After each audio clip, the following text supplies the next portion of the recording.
Hola amigo, ¿qué tal estás? Bienvenido de nuevo a mi canal. Hoy, como ves, me voy a tomar un Red Bull. Es porque estoy un poco dormido y lo que tengo que contarte hoy requiere que ambos estemos bien despiertos. Así que ponte cómodo, sírvete lo que quieras, atento y empecemos. En mi anterior vídeo, el primero de la serie donde estoy exponiendo mi plan político, que he llamado el Plan Orquesta, expuse el objetivo político final de dicho plan, que es arrebatar el poder a las mafias, que no partidos, que controlan el poder en España. Propuse una solución política: implantar un sistema electoral nuevo, de invención propia, que he llamado Sistema Electoral Natural. Te recomiendo encarecidamente que veas mi anterior vídeo. Te dejo el enlace al vídeo abajo en la descripción. Sin embargo, basta con que comprendas que si el sistema electoral natural se implanta, supondrá sin duda alguna el fin del régimen de partidos y el nacimiento de una verdadera democracia en España. Una democracia basada en personas, no en partidos. Y que eso es imprescindible para que luego podamos solucionar los enormes y gravísimos problemas que tiene nuestro país. En dicho vídeo dejé claro el objetivo del Plan Orquesta. Así que hoy lo que toca es hablar de lo más importante y lo que más me gusta: la estrategia. El plan es implantar el sistema electoral natural. Pero ¿cómo de difícil es hacer esto? ¿Cómo me propongo hacerlo? Porque hay una gran diferencia entre exponer cómo deberían ser las cosas y conseguir que las cosas sean como deberían. Lo primero es fácil y cómodo. Lo segundo, a menudo, casi imposible. Veamos, estoy emprendiendo esta campaña por mi cuenta, sin dinero, sin ser apenas conocido. No tengo secretaria, no tengo a nadie detrás ni al lado. Y con escaso apoyo desde la sociedad civil. Además, alcanzar el objetivo del plan requiere modificar la Constitución, para lo que hace falta una mayoría de 3/5 en Congreso y Senado. Encima, la implantación del sistema electoral natural perjudicaría a todos los partidos actuales, con lo cual ninguno va a apoyarlo precisamente.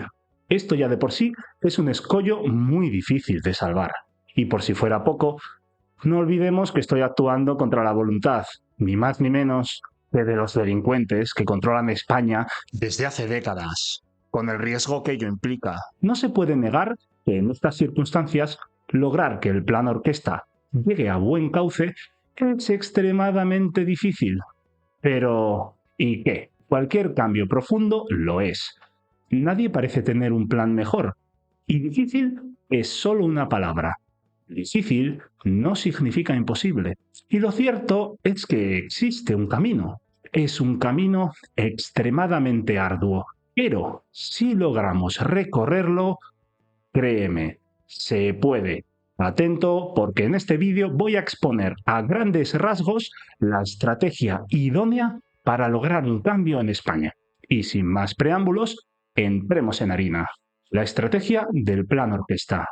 Lo primero de todo, ¿quién es el enemigo al que debemos derrotar?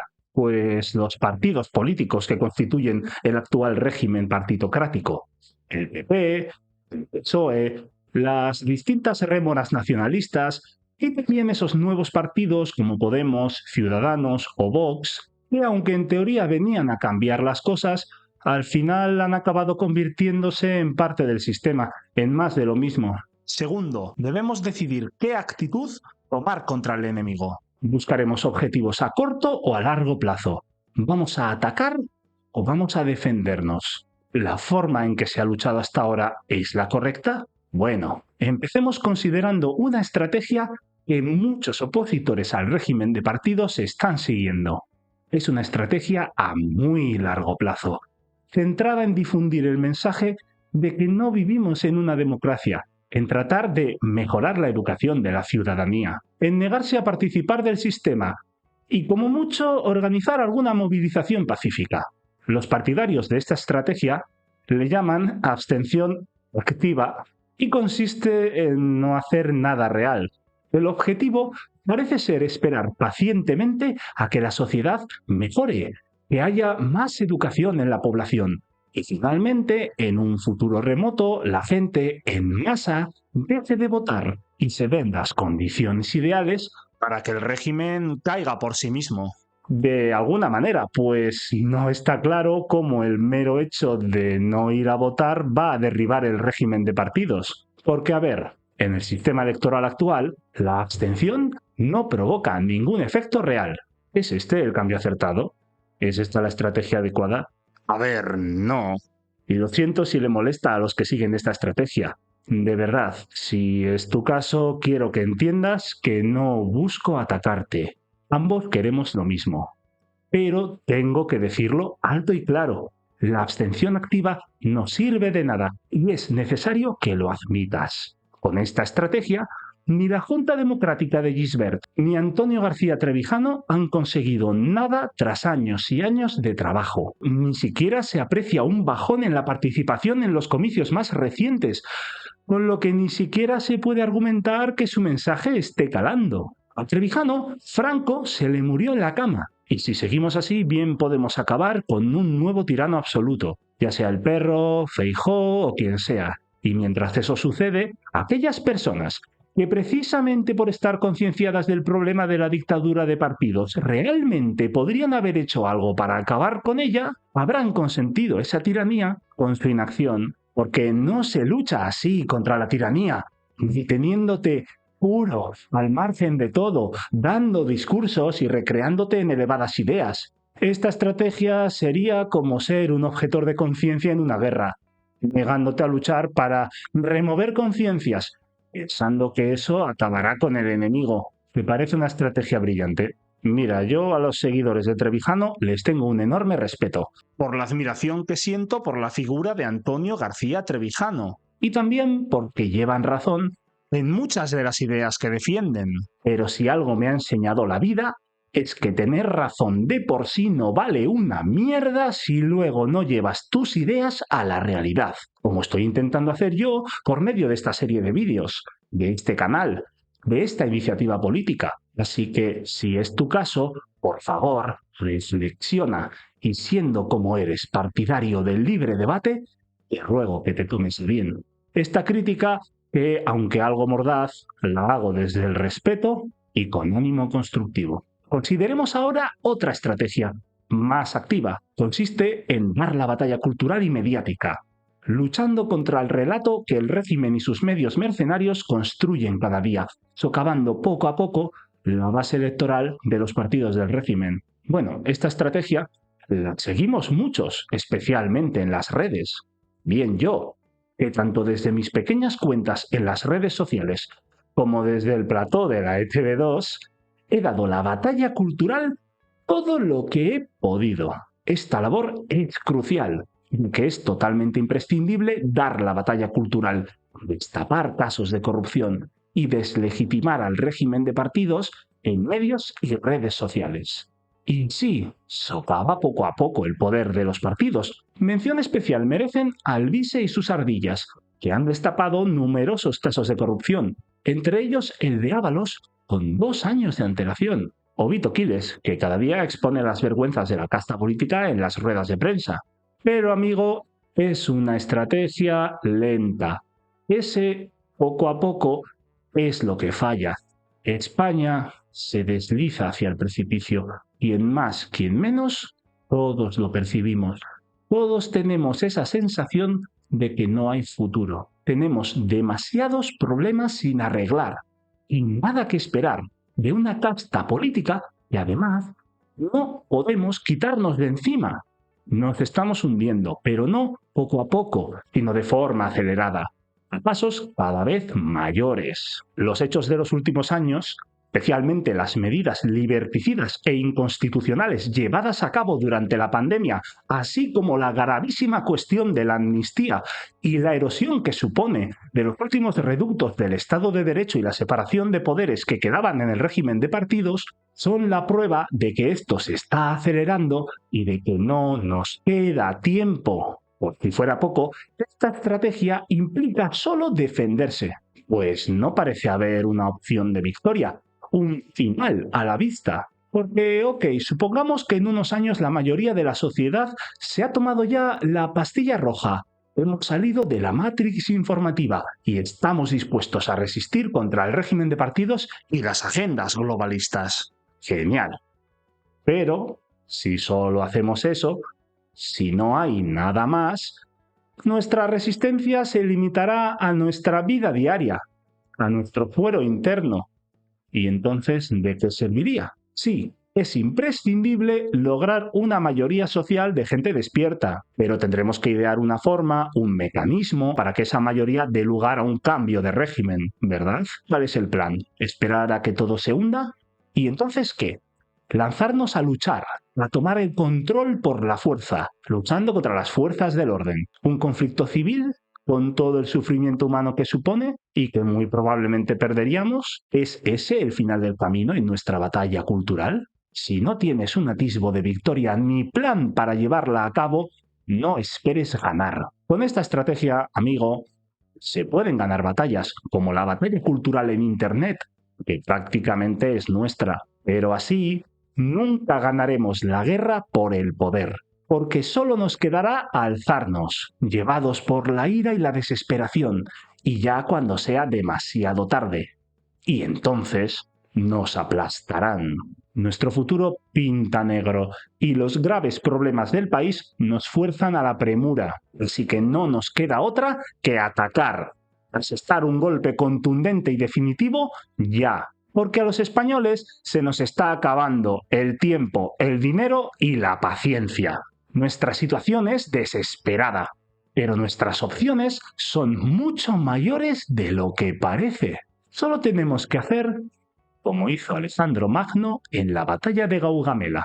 En esa batalla, Alejandro, que se enfrentaba al imperio persa, tenía muy pocas tropas comparadas con las de los persas y sabía que en un enfrentamiento directo no tenía opciones de victoria. Pero se dio cuenta de una cosa: el ejército persa tenía un punto débil. Ese punto débil era el propio emperador persa, Darío III. Alejandro se dio cuenta de que, pese a su enorme tamaño, el ejército persa era un tigre de papel, pues si iba directamente a por el emperador y lograba matarle o hacerle huir, ese enorme ejército se desbandaría rápidamente. Así pues, Alejandro Magno se lanzó contra Darío en un movimiento atrevido y casi suicida que, por inesperado, resultó exitoso y puso en fuga a Darío, lo que le dio la victoria y causó la caída del imperio persa de un solo golpe. Volviendo a España, y al año 2024, resulta que nuestro régimen de partidos también es un tigre de papel. Sé que parece una maquinaria bien engrasada, enorme, eterna, invencible, pero en realidad se sustenta en un puñado de mentiras y manipulaciones muy burdas y fáciles de desmontar, y en un frágil equilibrio entre varios actores políticos que es fácil de desestabilizar. Además, como el ejército persa tiene un punto débil fatal, que es que pese a todo nos dejan votar y necesitan ese voto para obtener su cuota de poder. ¿Y si pudiéramos aprovecharnos de ese punto débil y, además de la batalla cultural, diéramos la batalla política, aprovechándonos de que nos dejan votar para combatir sus mentiras, desestabilizar ese frágil equilibrio y robarles el poder en su propio terreno? Pues eso propongo, señores, que ataquemos al régimen de una vez, directamente y con total dureza, sin miramiento ninguno, como la casta política se merece. Lo que propongo, joder, es montar de una vez una verdadera oposición al régimen en España. Una oposición digna de tal nombre, una oposición fuerte y unida en torno a un objetivo y una estrategia, y que debido a todo ello tenga al menos una posibilidad de cambiar las cosas de verdad. Una aclaración: hablo de un ataque de índole política. Es una metáfora. No estoy hablando de violencia explícita ni de dañar a ninguna persona. Tampoco estoy fomentando la comisión de delito alguno. Porque, ¿qué coño? Si el plan orquesta es legal, no propongo ni la violencia ni la pasividad, sino simplemente la acción. La palabra que mejor define la que debiera ser nuestra actitud es coerción. Según la RAE, la coerción se define como presión ejercida sobre alguien para forzar su voluntad o su conducta. Esto es exactamente lo que debemos hacer. Dañar al régimen de partidos, perjudicarles, castigarles, doblarles la mano, apretar a fondo contra ellos y finalmente hacerles caer. Quiero que seáis conscientes de que tenemos esa capacidad. Podemos y debemos aprovechar todas y cada una de las herramientas que la sociedad civil tiene a mano y todas y cada una de las debilidades del régimen de partidos. Coerción, amigo, es lo que está haciendo Junts. Y joder si les va bien. Debemos aprender siempre de las tácticas del enemigo. Y Junts nos ha demostrado lo que se puede lograr en este sistema con 7 escaños. Coerción es lo que hace Alvise en su Telegram contra los miembros de la casta política. Coerción es lo que hace Vito Quiles en las ruedas de prensa. Él simplemente pregunta, pero pone en jaque el relato de la casta. Coerción es lo que Trevijano y sus seguidores han evitado hacer todos estos años, y la ausencia de coerción es la razón de su fracaso permanente. Ahora ya puedo resumirte el plan orquesta. Se basa en un objetivo, cambiar la ley electoral, usando una estrategia, la coerción, la unión de objetivo y estrategia. ¿Sabéis por qué me he puesto tan pesado con no rendirme en mi intención de que Alvise y Gisbert unan fuerzas? A ver, es obvio que se rechazan ya irremisiblemente y que tal unión es prácticamente imposible, pero si sigo intentándolo es porque he llegado a la siguiente conclusión. El objetivo que debemos alcanzar es, básicamente, el objetivo que tienen Gisbert, la Junta Democrática y el resto de seguidores de Trevijano. Objetivo que he corregido y ampliado con aportaciones de mi propia cosecha. Y la estrategia que debemos seguir es, a grandes rasgos, la estrategia coercitiva que Alvise está llevando a cabo. Estrategia que también me propongo corregir y ampliar con aportaciones de mi propia cosecha. Por eso me la suda el enfrentamiento entre estas dos personas. Lo único que me importa es lo que opinen sus seguidores, pues lo que todos debemos comprender es que debemos unir el objetivo de unos con la estrategia de los otros. Y esto debe ser así si queremos que España tenga futuro. Piensen lo que piensen el propio Gisbert o el propio Alvise, porque las personas que les siguen, o que me siguen a mí, importan mucho más de los supuestos líderes.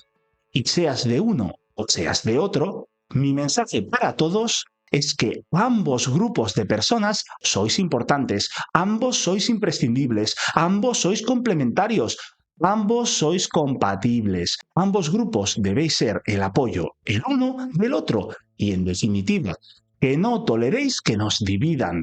Resulta, además, que no tenéis que renunciar a ninguna de vuestras ideas para uniros. Basta que entendáis que ambos grupos y su forma de proceder son totalmente compatibles. Creo que el gran error de ambos grupos ha sido tratar de hacer que los otros hicieran las cosas a su manera, en vez de centrarse en lo que el otro grupo le aporta. Por eso deben cooperar y coordinarse. Al final del día estamos todos en el mismo barco, así que a Gisbert y a Alvise os digo, cooperad aunque os odiéis.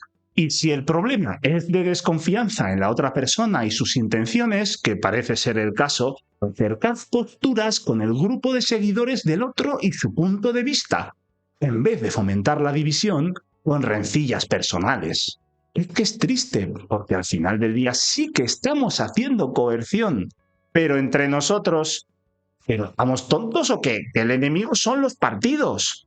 En fin, que cada uno haga lo que quiera, pero yo voy a hacer lo correcto. Proponer y ejecutar un ataque frontal al régimen de partidos. Sigo pues. Dicho ataque no se puede hacer de cualquier manera. Tenemos que hilar fino o el plan no funcionará. Y ese ataque ha de hacerse en 2 frentes. Los 2 frentes. Debemos atacar al régimen de partidos en 2 frentes de ataque a la vez. Un frente político y un frente de resistencia civil. Y cada frente tiene a su vez dos ramas. El frente político. La batalla política requiere, por un lado, que todos nosotros sigamos dando la batalla cultural e ideológica en los medios de comunicación, en las redes sociales, en las calles, en los bares, y vamos a echarle huevos también en el trabajo. Debemos seguir con más ahínco aún, porque las ideas de aquellos que defienden el liberticidio, la tiranía y el sometimiento son muy pobres y no pueden sobrevivir en un mercado libre de ideas. No pueden sobrevivir si conseguimos que la verdad se diga alta y clara en todas partes. Para muestra, un botón. Que lo que yo he hecho en la ETV2 sirva como ejemplo de lo fácil que es perder el miedo e implicarse, y de que tu vida no se termina solo porque abras la boca. Si todos alzamos la voz, no podrán callarnos y buena parte del trabajo estará hecho. Por otra parte, para posibilitar la consecución efectiva de nuestros fines, es imprescindible la batalla política en el Parlamento y en las propias instituciones, disputándole el poder a la casta política en su propio terreno. Para ello, tenemos que crear un partido político instrumental, es decir, un partido que utilizaremos como un simple instrumento para lograr nuestros fines. Hay que diseñar este partido de forma tal que no se convierta en uno más de la dictadura de partidos. Es difícil, pero se puede. Frente de Resistencia Civil. En el Frente de Resistencia Civil, por un lado, necesitamos que continúe la batalla mediática. Como bien dijo Alvise recientemente, la mafia política no va a caer si no acabamos antes con la mafia mediática. La revelación de secretos oficiales, la persecución de casos de corrupción, todo esto debe simplemente continuar, pues es imprescindible para la caída del régimen de partidos. Por otro lado, el Frente de Resistencia Civil debe también coordinar y ejecutar todo tipo de acciones de resistencia civil organizada, expandiendo la rebeldía abierta contra el régimen de partidos y la desobediencia civil generalizada. Vamos, que hay que dar la batalla en la calle y en nuestro día a día. Negarnos a someternos y oponernos al régimen de partidos todo lo que se pueda. Tenemos que luchar por nuestros derechos. No olvidemos que aunque esto no sea Rusia o China, nos enfrentamos a una dictadura que encima está gobernada por mafias, es decir, lo peor de lo peor. En un régimen así, las leyes o el Estado de Derecho son solo palabras. A la hora de la verdad, si te opones a la dictadura, por mucho que tus acciones sean legales, van a ir a por ti. Lo menos que te va a pasar es que te rompan la camisa. O incluso que te den de palos en la cabeza. Vamos, que no podemos portarnos como corderitos. Si algo caracteriza a las dictaduras es la represión, algo que ya está pasando. Por eso, contra las dictaduras no solo se habla, se lucha. Y la presencia en la calle no puede faltar. Sirve para desestabilizar al gobierno de turno y al régimen de partidos, pero sobre todo como demostración de fuerza.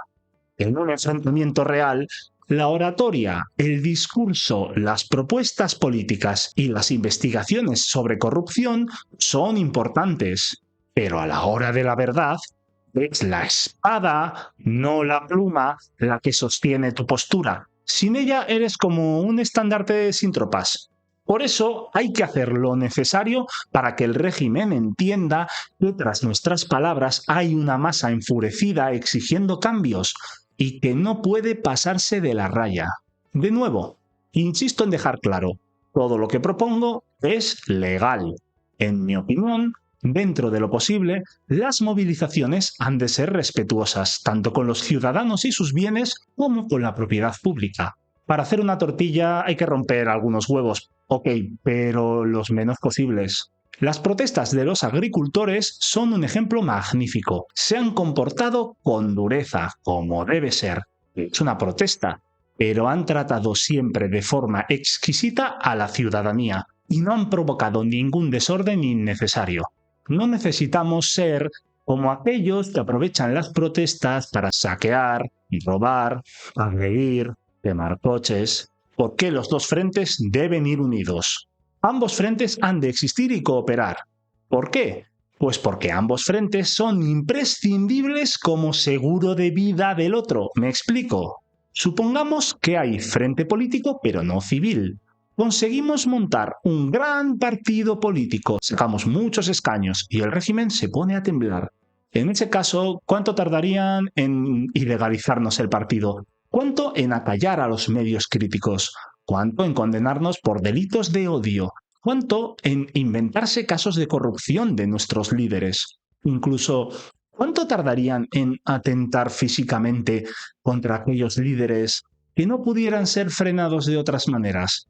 Y no me digáis que esas cosas no pasen en España.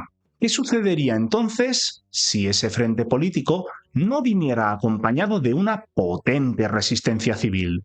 Pues tristemente la derrota. Sin nadie que suponga una amenaza real para ellos, la casta política podría aplastar impunemente al frente político que no podría defenderse. Sin embargo, con un movimiento de resistencia civil potente y coordinado con la rama política, capaz de responder a lo que haga la casta, ésta tendría que medir muy bien sus acciones, pues cada acción tendría una respuesta. Pongámonos ahora en la situación contraria. Supongamos que, fruto del hartazgo social, crece en España uno o varios movimientos de resistencia civil que desestabilizan el régimen de partidos hasta el extremo. La situación en las calles se ha vuelto insostenible. El país está paralizado por las huelgas y las calles cortadas por masas iracundas.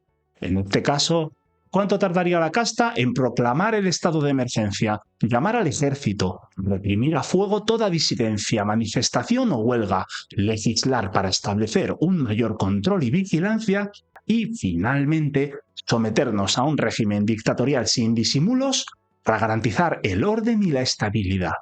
¿Qué sucedería entonces si ese frente de resistencia civil no viniera acompañado por una rama política fuerte? Pues tristemente la derrota. Sin una alternativa política, el gobierno, con el control total de las instituciones, sin ninguna amenaza política a su poder y respaldado por una parte de la población que, ante la falta de alternativa política al régimen de partidos, no ve salida y solo busca orden y paz, reprime las protestas y a otra cosa. No importa cuánta represión se ejerza si luego no hay una contestación política. Lo hemos visto con las diversas protestas que ha habido en el último año. La supuesta oposición de PP y Vox no solo no se ha unido a las protestas, sino que no ha dicho ni mu ante actos de intolerable represión, que mucha gente ni siquiera conoce. Pero si hubiera un partido político y un frente mediático, se podría canalizar el descontento, ofrecer una salida política, una reivindicación que la ciudadanía podría apoyar, que se podría votar en el Parlamento y que si se aprueba cesarían las movilizaciones. El partido político podría incluso tratar de frenar en las propias instituciones cualquier propuesta que intente reprimir las movilizaciones. Y además el partido supondría una amenaza mayúscula al régimen en un contexto de inestabilidad, pues si crece demasiado, puede llegar incluso a ganar las elecciones, robándoles el poder y hasta cambiando la ley electoral. En definitiva, cada uno de los frentes es una garantía de que el otro frente no muera, y cooperando juntos hacen que la oposición sirva para algo. Y el todo es más que las partes. La cooperación abre múltiples posibilidades. Nunca está de más escoger el momento político adecuado para iniciar una protesta. Es la vieja táctica de siempre.